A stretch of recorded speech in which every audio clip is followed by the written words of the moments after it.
But it's funny because in the case of like Path of Exile, you know, one of the things is of course like builds. People get really like judgmental about builds, and I'm like, oh my god, like, and that's such like that to me feels just, and you know, like the internet's full of haters. It doesn't matter to me. Like I get it. It really is not a big deal. You move on, all right. But like it is just something to like make note of and consider. It's like, wow, there is like a bizarrely like competitive like underbelly to like a sort of RPG kind of game, as opposed to like you know, like something that's actually like an esport, you know. And so I was like surprised, you know, because generally, you know, like, and when in doubt, right? Like I treat Path like an Elder Scrolls game, where I just like whenever I find the best armor, I'll wear it. You know, like I play it very scavenger. I play scavenger build, and you know, it's funny because I'll tell people that, you know, I'll be like, and I actually forever ago when I played Elder Scrolls Online, I was in actually a Discord server of people who played Elder Scrolls Online, and they sort of said the same thing. Like I was like, hey, yeah, I just like find the best armor, you know, and they're like, oh, I get it. You're playing an Elder Scrolls game like an Elder Scrolls game, but this is not an Elder Scrolls game like an Elder Scrolls game because this is an MMO. This is not like a single player RPG. So you kind of have to have a build. And I'm like, oh, bet. It's so funny. Once I got more into builds, though, in Elder Scrolls Online, like, oh my god, that became so much better. Because originally I played a high elf woman who had a fire whip and then like a lot of like weapon and like armor power, like with a sword and heavy armor. But then I ended up playing some kind of like high elf mage, a man. And the thing about the high elf man was I ended up giving him like dark lightning crystal rock power, and that was like super cool because what ended up happening basically was that like I would like just like every time I like threw so much like points, so many points into that, and I would just like hit enemies with like the lightning rocks, the black lightning rocks, and this was back in like 2018, 2019, and I would just, it was so fun. I would just completely decimate monsters with like lightning rocks, and I hit them a lot harder than I ever did with my first build, which was just like fire whip and sword. This was like this like long range like lightning rock attack. Absolutely, just I would cheese enemies out, as they say. When you cheese them, you hit them with like kind of a long ranged attack. But yeah, I don't know. You know, it kind of reminds me of like how people, you know, like have like their diatribes over like stealth archer builds in Skyrim. Let me tell you. Let me say. I say. The thing about there's a few different angles to attack this conversation from, because I think the appeal to stealth archer is not necessarily archery but stealth, but that there's not really anything else you can do with stealth, because if you use magic attacks are loud, they will alert people. If you use sword attacks, swords are not loud, but you have to be in close range. The only thing you can realistically do is like do bolts and arrows. Because they're relatively quiet. So I don't think the appeal of stealth archer is necessarily even archery, it's like stealth, you know? Furthermore, I actually feel like, and this is really a hot take to add to the conversation that I don't think's been said enough, I feel like actually,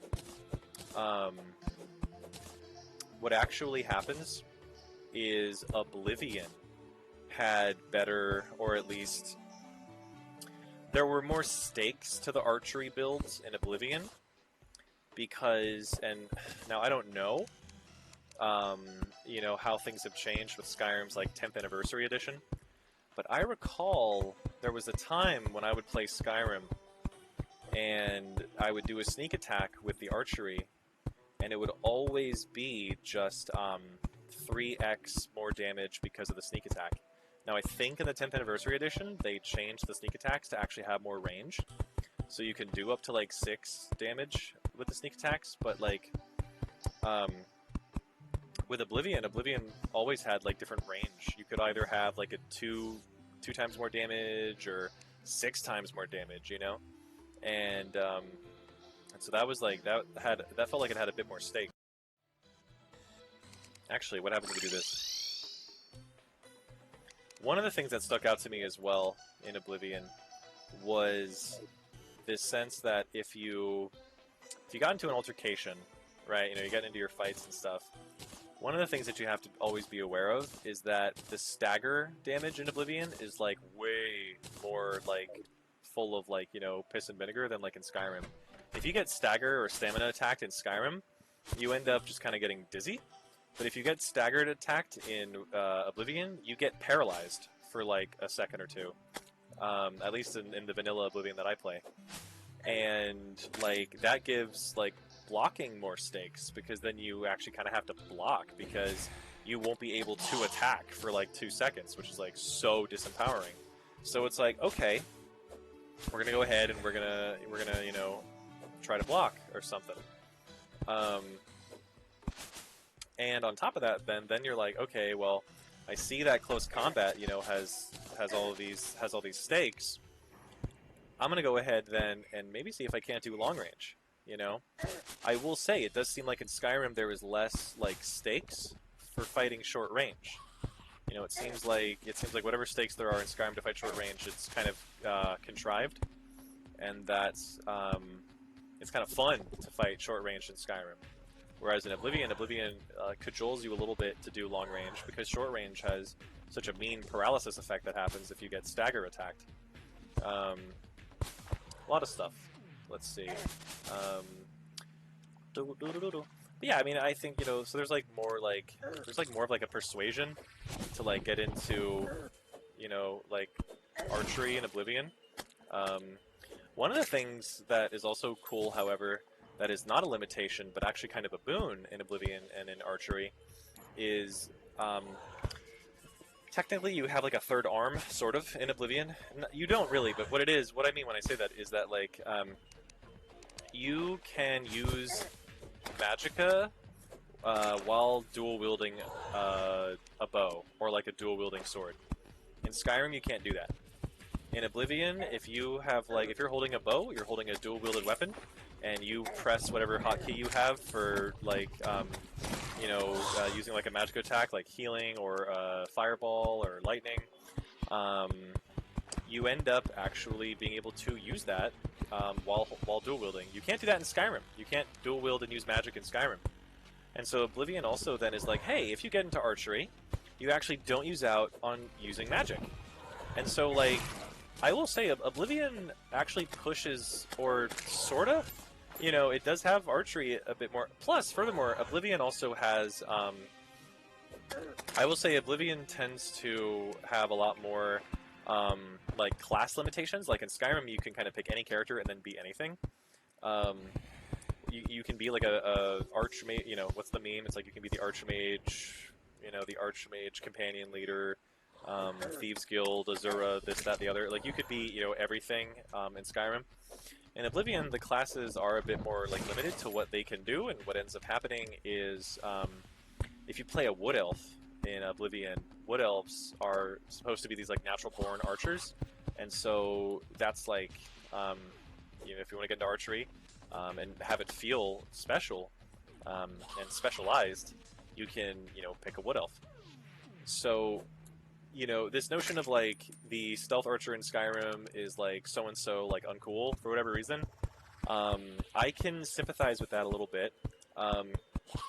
Here's why, though, I think that what happens, like, okay, so, like, why do people, though, go for Stealth Archer so much in Skyrim, right? What's happening there?